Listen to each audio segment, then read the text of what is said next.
I think you're all in. Can you guys hear us okay?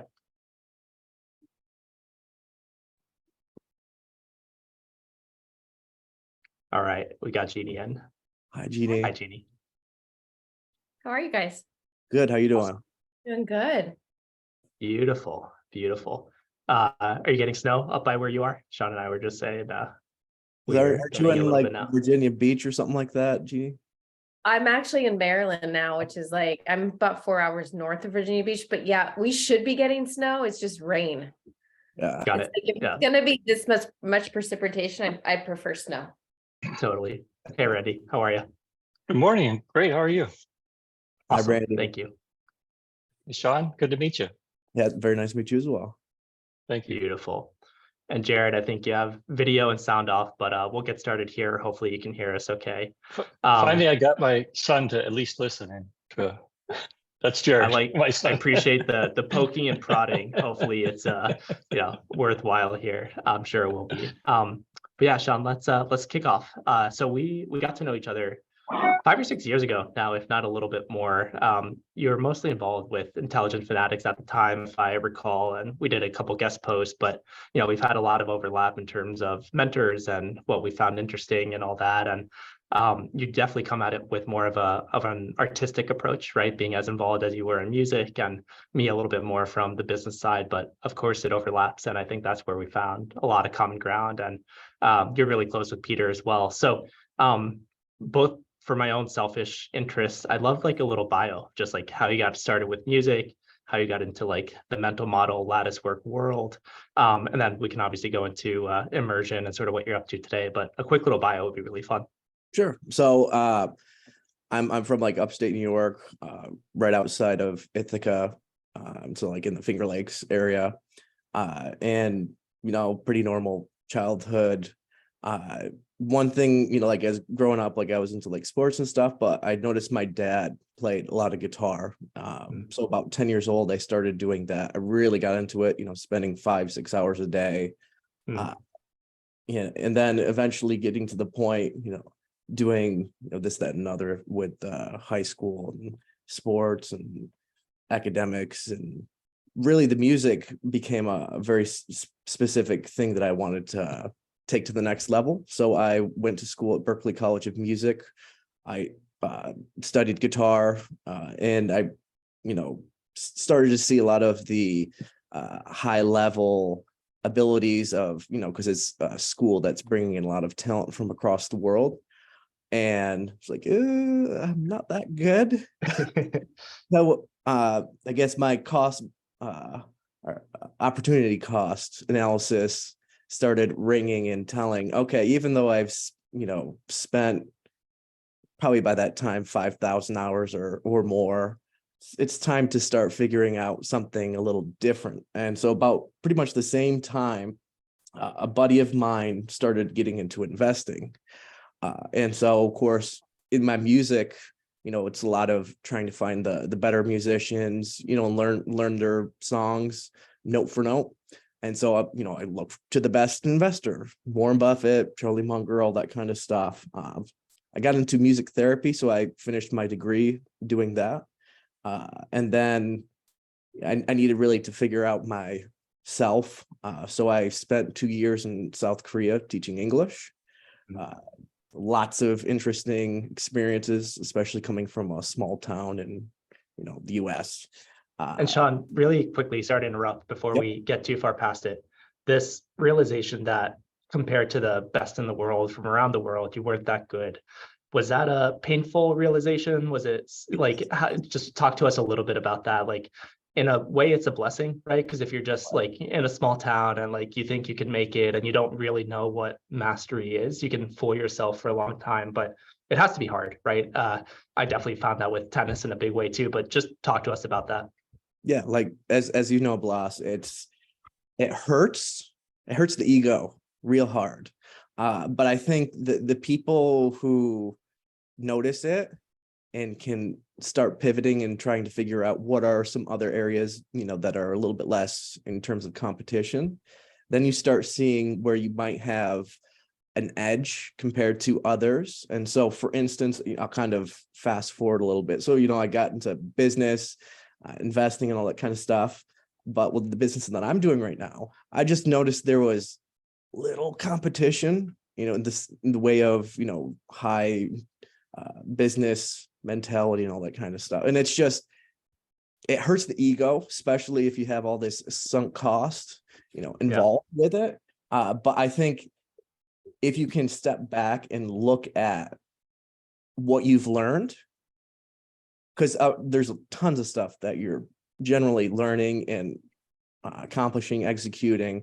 And if you can take some of those ideas and apply them to the other area, which generally those people aren't having those skills and abilities and execution, you actually can, have, like I said, some edge. So I learned pretty quickly that it wasn't a problem. It was more of an actual benefit. And I'm sure you probably noticed that with yourself, Bloss, with like the, tennis, there's lots of things that you pick up there, and I'm sure it's helped you, right? Yeah, in a big way. And, I think it also gets you to think about things in terms of, like, what's my best result and not like the best result, right? Because if it's always like, or if the only goal is like #1 in the world, or, best-selling musician, okay, like, love the ambition, but good luck to you. But if it's more like, I'm going to get the most I can out of myself and like no regrets and learn all I can, anyone can do that, right? It doesn't make it easy, but that's within your grasp. And yeah, I mean, share a little bit, because we've had a lot of fun discussions about this, and I found it so fruitful in my own journey. But even though you're not a professional musician, those lessons and the mentors you've gotten from music has taught you so much about business, life, etc. Talk to us a little bit about that. Yeah, it's a lot of things that I've learned from, going directly to the best, learning the, I say note for note, but you can take that and apply that to really any kind of field.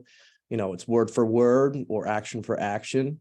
If you're looking at business or investing or anything like that.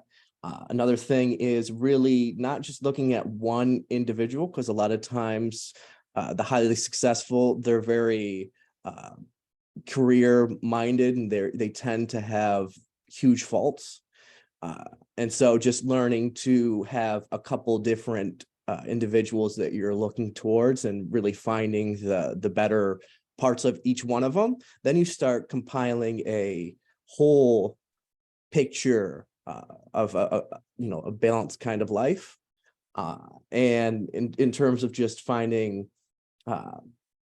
all of those different individuals, different styles, and it's really trying to come up with your own unique individual way of looking at the world and applying what to whatever your challenges are. And like one of the analogy that I've had for quite a while is it's really like a gumbo, and gumbo just being, it's huge soup with lots of different ingredients into it. And the good gumbos have what's like a roux, so it's got like a really nice base flavor, and like I said, lots of different unique ingredients. And you stir it up and take a scoop, and it tastes really good. And I think that's really what a great investor, they're going to have that, right? They're going to have all these different influences. They're going to have their own little twist on it. Musician, same thing. Business operator, same thing. Sports, it's a little maybe less, but still it's the same. They have their own unique style. And I think if you're actually meant to be at the top of any field, it's, what it takes to get to your own unique self-expression. And, it doesn't matter what everybody else thinks of you. You're just doing what you do, and you do it better than anybody else does. And you get the results you get because you're true to yourself. Yeah. This idea, I think, is so prevalent in music, but again, it applies broadly of like copying and learning from the best, but then developing your own style, right? You can't just copy, Paul McCartney forever or Jimmy forever or whatever. Like, you have to find that thing that makes you authentic, right? That's for you. We spoke about Bono last time, and if anybody else is top of mind, obviously chime in with those two. But what have you learned from Bono? What have you learned, if we take ideas from the music world that I'm definitely not part of day to day, but of course there are amazing gems there. What have you taken from kind of that study of the greats in that field? I mean, I think with musicians especially, you're gonna have lots of faults in any kind of individual. A lot of them will, there's the curse of 27 or whatever it's called. And it's a lot of great musicians over time, they die at like 27. I mean, that's a pretty crappy life, if you ask me. I mean, you might hit great success, but why? Like, why would somebody or a group of individuals die at a very, very young age? And it just seems that the lifestyle a lot of them take, and that's just a derivative of the fame they can't handle it, so they go to drugs and all that kind of stuff. And so it's with musicians, it's really hard to find one individual or maybe a band who actually like encompasses lots of different and like doesn't make any failures. Like for instance, there's a good story that Bono gave, and he met up with Prince. Okay, and he's having dinner with him, and Prince on his forehead has written slave. And he's like, why on earth do you have slave written on your forehead?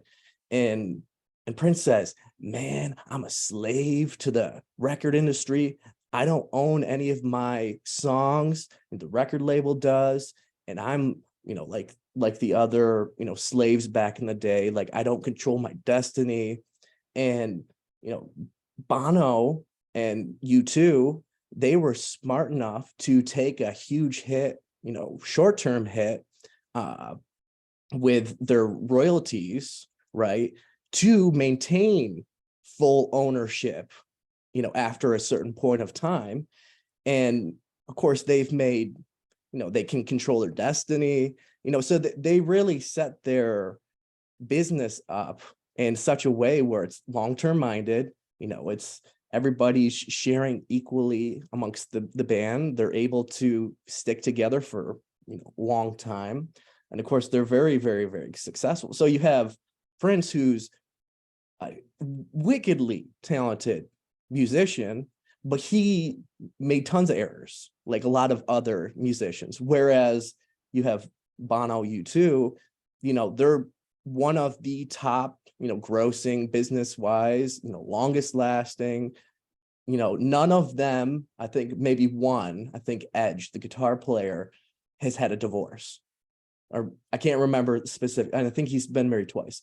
But Bono, he's been married to the same girl since, he's been with her since he was like 14 or something. It's like, that's like, where on earth does that that's like the only example you can ever find in music, at least up until now. And so I've been trying to find a role model, like the music world, that has, achieved the greatest success, longest duration, lowest risk, and, has had this balanced life. And it's Bono is a very good example. I mean, like in the business world, it's like wherever you look, it's going to be really, really rare to find the one kind of model that really encompasses everything. And Bono really has been that for me.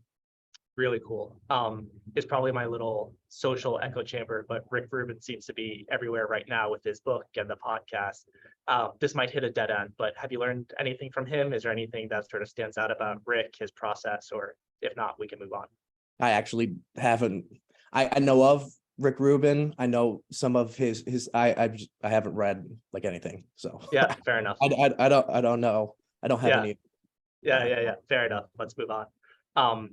I was talking to a good friend. He's very deep in like the health wellness space, and a point he made is that part of the benefit of kind of looking at different fields is the jargon, the language that you can pick up, and these things that even though they're real, they exist. If you don't have a name for it, it's really hard to contextualize, right? It's hard to make concrete. It's hard to kind of play with it in your mind. As it comes to music, I know you wrote a piece on woodshedding and sort of what that means. Are there any other kind of topics or jargon from music that you use in business or just your kind of day-to-day life with family and whatnot? I mean, not necessarily jargon. I mean, like jamming is, I think, a cool term, especially if you're, chatting with individuals and you're trying to share ideas and learn new perspectives. So say, for instance, if I'm talking with you or I'm talking with any of my other friends and we're sharing, ideas on business, music, investing, whatever. Yeah, I think that's very akin to jamming that musicians do. They're getting together, they're playing music, and they're sharing, ideas in the moment, and you can get some really cool, interesting, sounds or ideas or thoughts. And I think that's a cool idea. But I think like for me, like more like some of the stories that musicians have encountered in like their playing that I think are hugely directly transferable to really any kind of thing. And so there's one story, who was it? Herbie Hancock. He's a jazz piano player.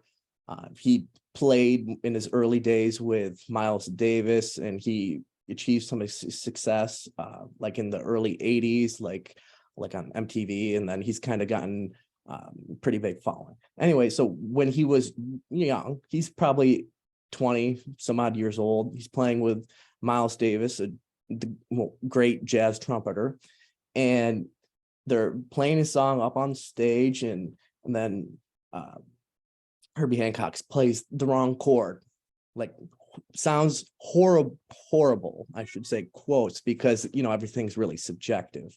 So like harmonically, it doesn't sound good with what was happening. So shit, he plays the wrong chord. And then, but you have Miles Davis, a lot of times if you have, say, like a boss, right, and they hear you making a mistake, they're going to yell at you, right? Oh, you did it wrong. No. Miles Davis doesn't do that. No, he's so in tune with the moment that he makes Herbie's chord sound right.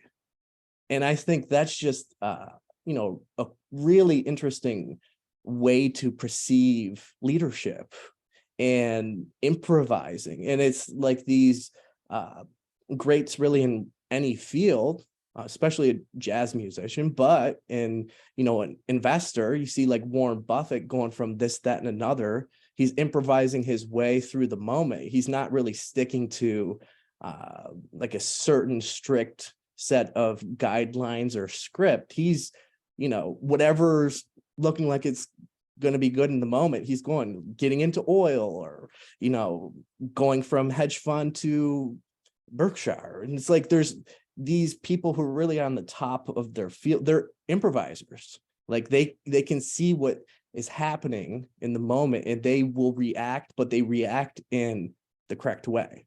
And it's like Miles Davis, there might be a challenge or some mistake happening, but they can, reap, they see the opportunity, they take advantage of it, and they move on. Like no thought whatsoever. They just do. And so I think stories like that in like the music world have, really helped me mentally compartmentalize and really see the world maybe a little bit differently than some other people in business or investing. With that idea, how do you think about rules? Do you implement rules for yourself in your business? Is it just do what's right in the moment to be kind of present? Rules versus guidelines versus values. Yeah. Do you have any thoughts on that? I think maybe it's more values. With me, I say like under promise, over deliver, and try to do that really with everything and try to be balanced in anything I do. And, as long as I'm sticking, having family first, and then, like business and health and all those other things, and having that, under promise, over deliver with really anybody, I think that's a good way, that I've found to, and then whatever comes up, then you start to, know what to do from there. Yeah. And I think it ties beautifully with this idea of developing your own style, right? Yeah. Because if you study Warren or anyone, whether you're super conscious or not, I think you try to develop rules, right? So in this situation, you should do this, and the master does this. But a lot of the times they break their own rules, and it's contradictory and paradoxical and annoying because, you know, what the hell? Like, I've studied you for 50 years and all of a sudden you're doing something that I didn't expect. And Right. that, yeah, I think of it as presence as much as anything, right? Just being sort of aware of yourself and your surroundings and what's right and not what people expect of you or anything like that, but what is correct. And Lee Kuan Yew had this awesome line. Someone asked him whether he was left or right, you know, conservative or Republican. He goes, "I just do what's right." And, you know, it's such a flip answer that you kind of get annoyed at it, but I think there's a lot of depth to that as well. Yeah. And so Yeah, before please. we go on to the next thought, Blossom, on top of what you just said, like Miles Davis, and seems like a lot of jazz improvisers over the years, it's like they'll say the rules are meant to be broken. And it's really, it's hard for people to, again, learn a certain thing, especially for a long time, and then literally let it all go. Yeah. And it's a hard, you know, it's those two opposing thoughts in your head that you really have to be comfortable with. And I think for a lot of people, it's very, very discomforting. And there's a lot of dissonance with, okay, I'm learning all these things, but if you want to be that artist, you have to immediately let it go. Because then once you can do that, that means you have the mastery, right? Now you know what to do. And otherwise you're working off that script and you're just going to get slaughtered somewhere along the line. Yeah, love that, Sean. So one of my big inspirations for Lattice is, you know, obviously working with Peter and sort of getting firsthand experience, and just understanding how hard it is to absorb these ideas and then act on them, right? It takes a lot of, it's experiential in a way, right? It's hard for it to just be abstract and sort of intellectual. You kind of have to live it. And I think what you're doing at Immersion is a really, really cool example of like putting a lot of these ideas in practice. We spoke about niche, we spoke about contrast, we spoke about, you know, quality. Share with us, number one, what Immersion is, but why this field, why this company, why now? I mean, some of these ideas that kind of gave you confidence to go after this. Yeah, so it's happenstance. Like, I just noticed that there was an opportunity in my area, luck in terms of when I did it and COVID happening. So just basically businesses, Immersion Factory, real estate photography business. And I mean, you think, you know, photographer, I had zero, maybe negative experience in photography. My wife would laugh at me when I'd take out my phone and try to take a photo. She said, "You're horrible." But a lot of so kind of going back to like the Intelligent Fanatics, the books that we created, and a lot of studying of the great business operators, I noticed that a lot of them did not go into the field that they were. So take, for instance, like Herb Kelleher, so co-founder of Southwest Airlines. He was a lawyer, but he's a phenomenal business operator. You have Price Club, which is really predecessor of Costco. Saul Price, he was a lawyer. Why on earth is he coming up with a great business when he's a lawyer? Or there's just lots of different examples of business operators that pretty much had zero experience, and then got into their field and killed it. And it's just, I think, a good analogy for me, and especially coming from a business or music background. So when I was learning music, I spent all this time, I went to school for it. I thought I knew something about music. But then you see some kid who never went to school for music, who just learned stuff on their own and just is naturally way more talented musically than myself. They play way better. They're more self-expressive. They're going to be way more popular. I mean, there's a lot more examples of that. And so that, you know, hurts the ego. But then I started to think, okay, so my wife was just getting into real estate. I, wasn't really doing anything, had a family to feed. So I'm desperate. What do I do? And I just noticed, I could help my wife. There's nobody doing, high quality photography with their real estate listings. Most agents were using their phone. And I know that, like there's like the 3D tour stuff. Maybe I can get into that. So I spent time like looking at YouTube videos, got my drone test, passed that, and like nothing really happened. Then I went to the biggest agent here in our area, and I have a connection. So my father-in-law is her accountant. So I just, can I get a little referral? Can I get a meeting with? Sure. And so I did. And then she started using me just for photography, and she loved it. And another thing, so it's, I'm not a photographer, like I don't have experience. I'm not a great editor. So what did I immediately just figured out how to like take the shot in a good way. And then I outsourced the editing. Like I just couldn't and that right there just set me up for, building a scalable business. Okay. But kind of back up from there. So photographers, especially in our area, they're more artistic, they're more very low volume, high ticket, right? So they're going for like graduation photos, they're going for newborn, they're going for weddings, that kind of stuff. So there's plenty of competition there. I would get killed in those. So I wasn't going in there. But I know like real estate agents, they want the stuff yesterday, right? They want good price, right? They want stuff quick and they want great value. And so I'm okay, I can do this.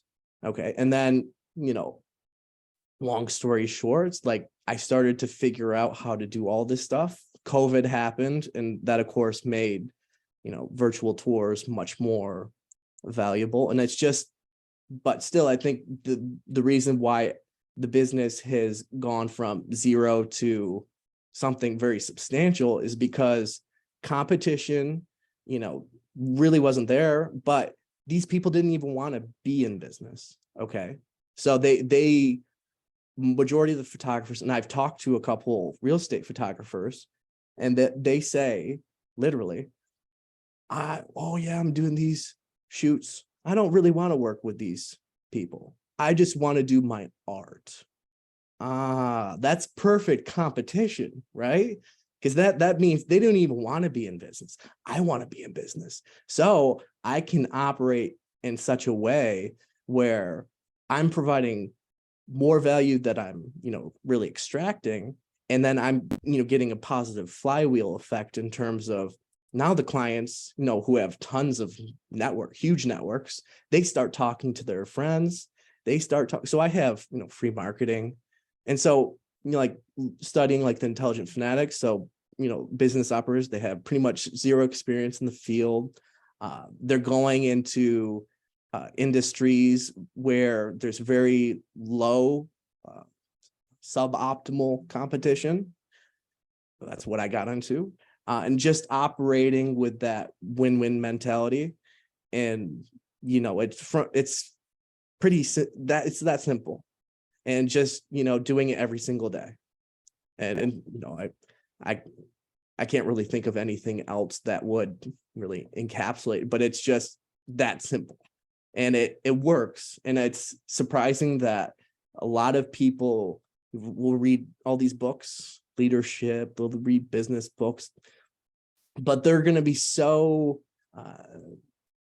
knee deep in their field, like I was maybe with my music, and they can't just get out of it and just notice these little pockets, these little niches with bush leagues, right? In terms of competition, right?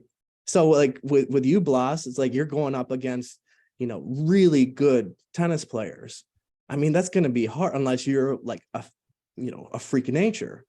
And so it's trying to find those pockets area where, you have school children that you're going up against.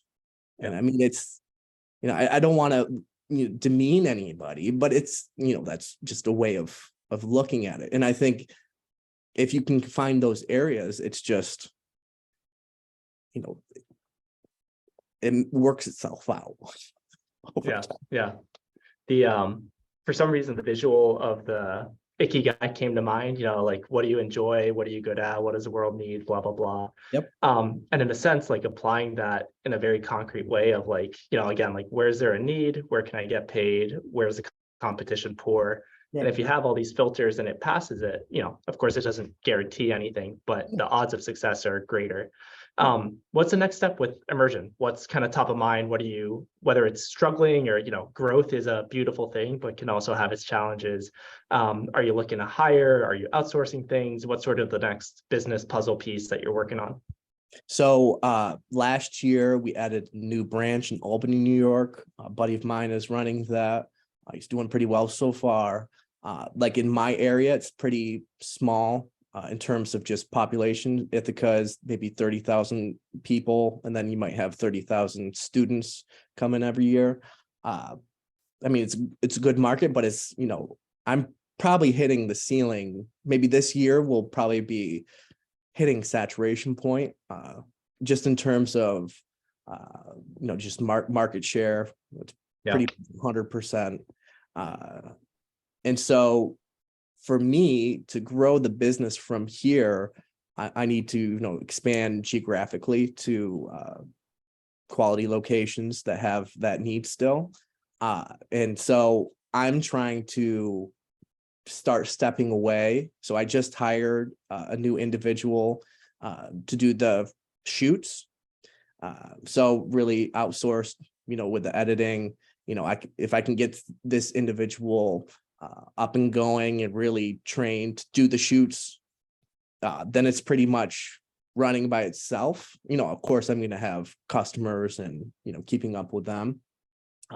But it's just a matter of, from here, expanding geographically. And I think, my time spent more doing that because I like doing the shoots every once in a while, but that's not why I'm not a photographer.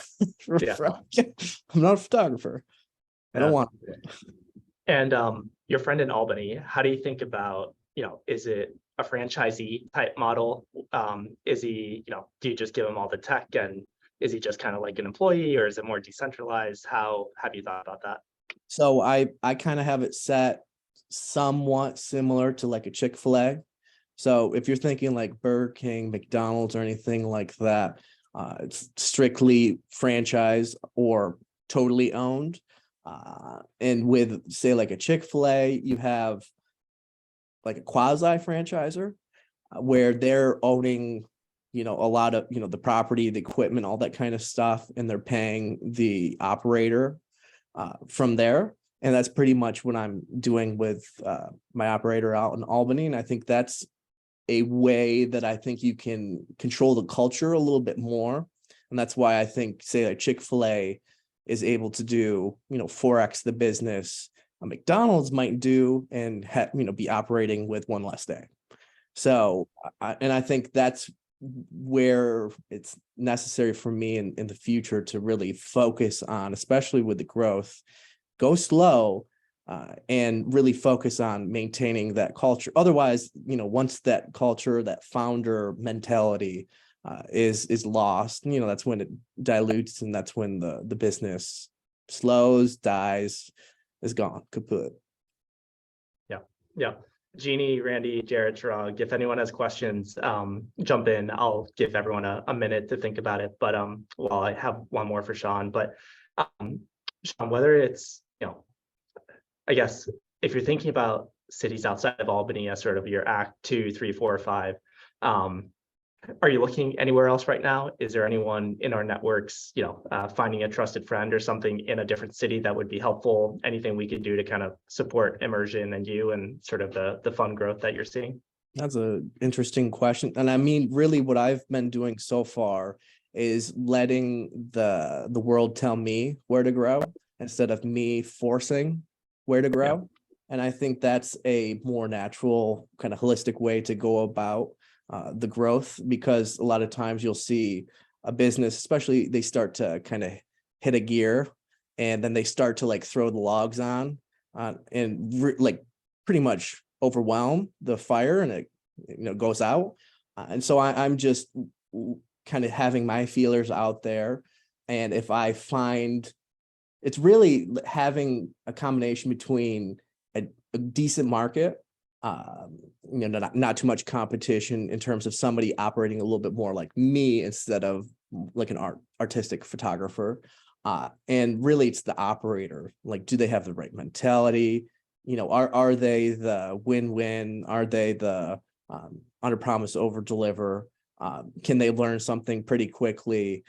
Can they get out there, do sales, that kind of stuff, and really have them start like I did, start from nothing, learn the whole business, and then, build it to a point where now you can start training somebody, and we can, and of course I'm going to help with that process and help with all that training, and getting that person to that successful period. But I think it's really providing an avenue for an individual to succeed in this business model.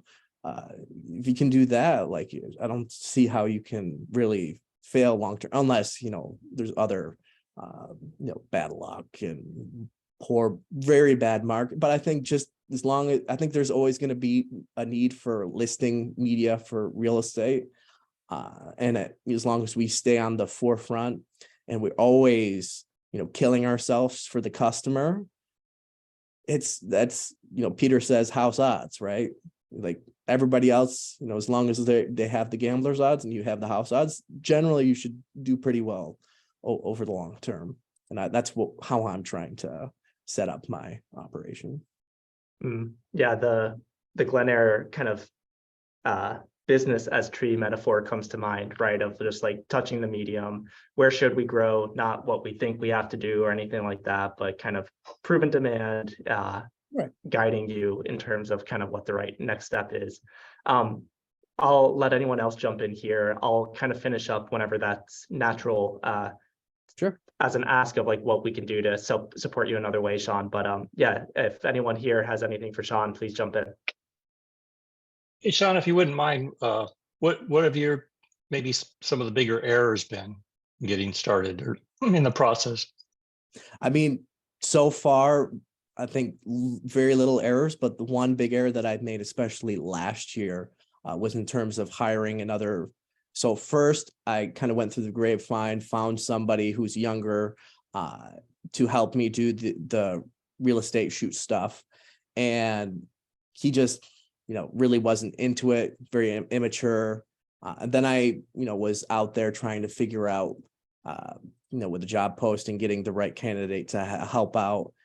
I thought I found somebody who was a decent fit, but it just didn't work out for a couple of different reasons. And so this new individual who I just hired, I have a new system because, if you're doing the same thing over and over again, definition of insanity, right? So what I did, I started doing this with application of a virtual assistant in the Philippines. So I put a job posting on what's called onlinejobs.ph. And so I thought to myself, okay, I'm probably going to have 1,000 people, applying for this job. So what can I do to have them self-select?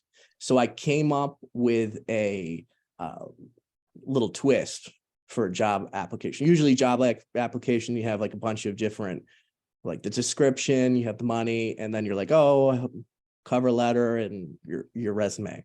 So what I did was I said, okay, at the bottom, I wrote, here's a task you need to do. So they had to watch this video of me doing a task, and then they had to do it on another thing. And it's very specific to this, what this individual would be doing. So I can see how they would react to certain things and kind of a little bit of their job, but it's very easy. And then last thing right below that was, okay, now you have to find this little piece of data on this website and put that in your subject line. Okay, so I had 300 people apply, a ridiculous amount of people. So most of the time, if people had that much, how are you going to filter that? So with this task and that little, find this piece of information, there was like 4 people who did it. 4. It's insane. And then, so what I found out is, okay, you're in the Philippines and you're using the internet to get into this one tax assessing database. And so what I didn't even know, of course, I'm not in the Philippines and I'm not trying to access it. So I don't see that it's blocked. The IP is going to be blocked. So the few people who understood, oh crap, okay, so if there's a block, then I need to VPN onto a different, like a US server, and then I can get through. And so those 4 people knew how to do that without me, and I didn't even know. And so this task self-selected, and then from there I just figure out, okay, who did it best? Okay, and then the guy who I picked, he did it best, and he is on time. He, goes above and beyond, and I'm paying him, little what's compared to here, but for over there, he's making a crap ton of money, right? And he gets to spend more time with his family. And so I just think there's these little teeny tiny things that I think a lot of people don't put into action, that, how you do one thing is how you do everything, right? And like going back to like my music background, like I remember taking a class, music business, and they talked about the Van Halen Brown M&M in the contract, and that stuck with me, right? And so this is my version of the Brown M&Ms in the contract, and it works. Sean, can you share that story? Because it's so good. And, if it wasn't for, Peter, I would never have heard of it. So just talk through that for anyone who hasn't come across that story before. So Van Halen, you have very interesting, highly like awesome musicians, but I think it was David Lee Roth who was the one who inserted into a rider in the contract. So you'd go to a concert, and you'd have this huge, list of demands, and and it's just funny how it's kind of like a joke that music, oh, I need to have Perrier or whatever. But it really started with Van Halen. And the reason they said, okay, we want M&Ms in a bowl, but we only want the brown M&Ms, and the brown M&Ms. So brown sound is Eddie Van Halen. And so he kind of likes brown. And so they just thought this would be a good test to see if the live performance operator is actually reading it and is going to, so their idea was, if they're not following the brown M&Ms, what else? Our stage is going to fall down because you're not following, what we want and what we need to perform at our best. And so that was their little test to see if, that operator was a good, is following, because otherwise they knew something was going to be amiss. So that's, again, one story, from my music background that really, stuck with me. And that, again, like I said, that's my version. And that's, for instance, this person who I just hired, I did the same thing, but I did it, tweaked to trying to get them doing some kind of task that would be similar to what they would be doing it's harder though, because, like a virtual assistant, they're going to be doing lots of stuff online, right? On the computer. So that's easy. With a photographer, how can I test how you might do certain things? Well, I came up with something, and it's like, it works, right? And so I had maybe 15 people apply to this job, 2 people. I mean, it's a higher hit rate, but 2 people. The other one, she didn't do it right? And she just wasn't a good. This other one not only did it right, but had some real estate photography experience.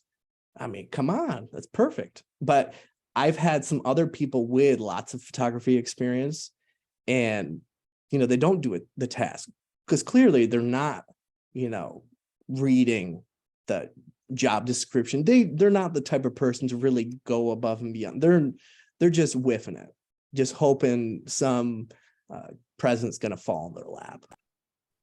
Sean, I want to add really quickly, it might be an apocryphal story, but it's I think another good use case of this idea of filters or little tests. Supposedly Charlie, when he was talking to one of his CEOs and they were selling the company or as a year-end bonus or whatever it might be, he presented the contract and it was like doubly generous, like way more than it should have been. And he wanted to see if this, new CEO of theirs would kind of correct the error or just kind of take the money. And he of course raised his hand right away and just said like, this is way off. Like I shouldn't be getting this. And that's when Charlie's like, all right, he's our man. He's the, who we want. And I think those little things you can work into day-to-day life in really interesting ways and just see the types of people you're dealing with. And it doesn't mean you cut it off completely or whatever, but you have a better sense. It's a good data point that you can sort of rely on. I really like that. Thanks for sharing, Blas. And I think it's it's a better way of touching the medium, right? Yeah. Because we as human beings have certain senses, we're very highly visual and we see things a certain way, whereas like other animals will see it totally different, even though it's literally the same thing. So it's what are some of the ways we can really understand reality? And like these little things can help us, it's figure out things without even doing the work because they self-select, and I think just makes your life so much easier. And that you start making way less errors. And I mean, like, it's easier. Why people don't do it, I don't know. Maybe because nobody else does it. Yeah. Paulie, I might have cut you off before. If I did, jump in, and if I misread the situation, excuse me, and we can move on. No, not at all. Sorry for being slightly delayed, but I'm loving these stories, lads. I do have one quick question for Sean.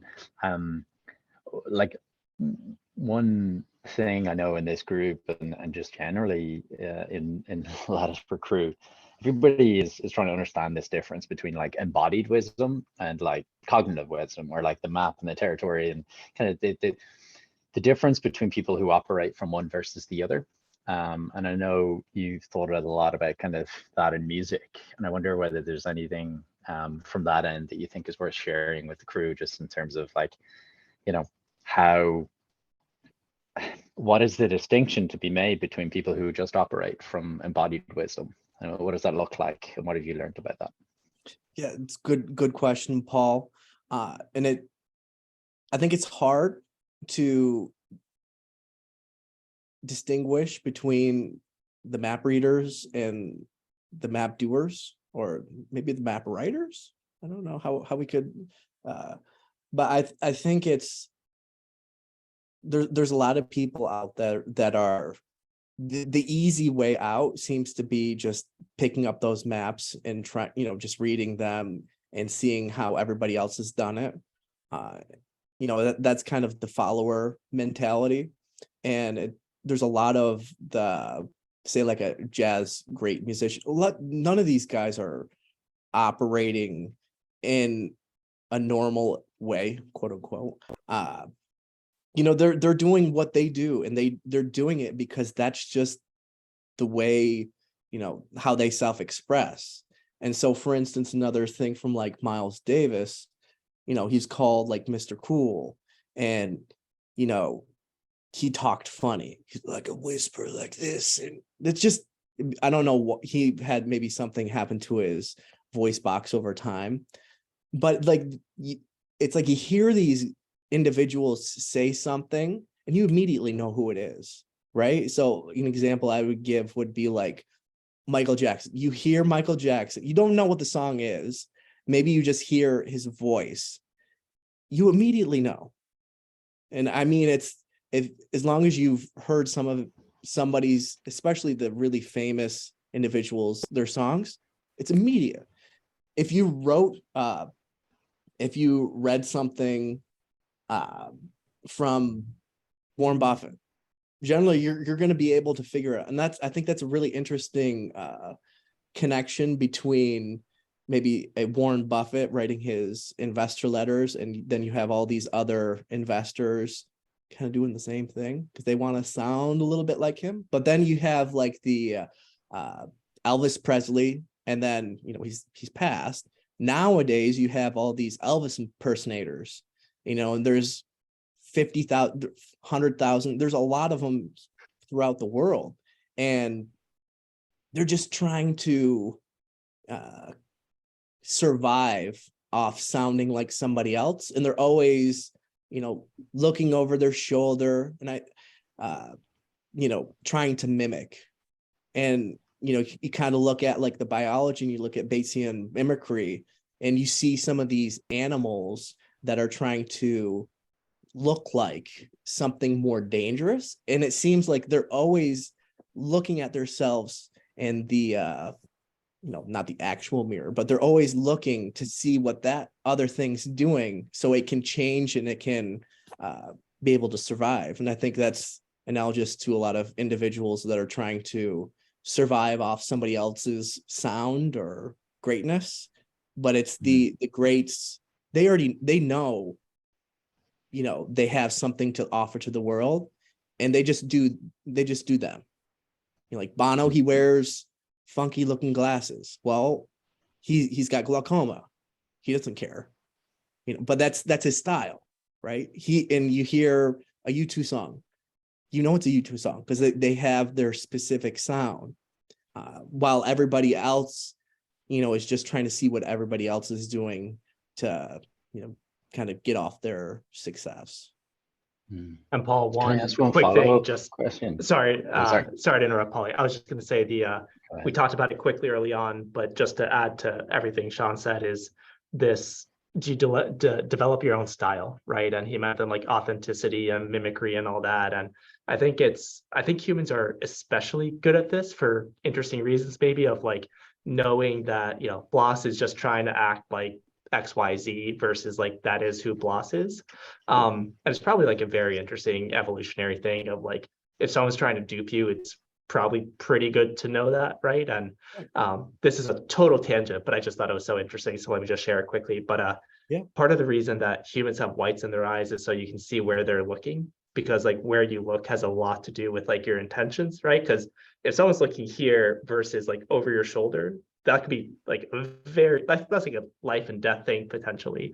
And gorillas have no whites in their eyes, so they haven't developed that need to sort of understand the other gorilla's intention. That just blew my mind. I'll stop talking and go back to Paul, but I thought that was kind of cool. No, thanks for sharing. I didn't know that. Yeah. No, I love it.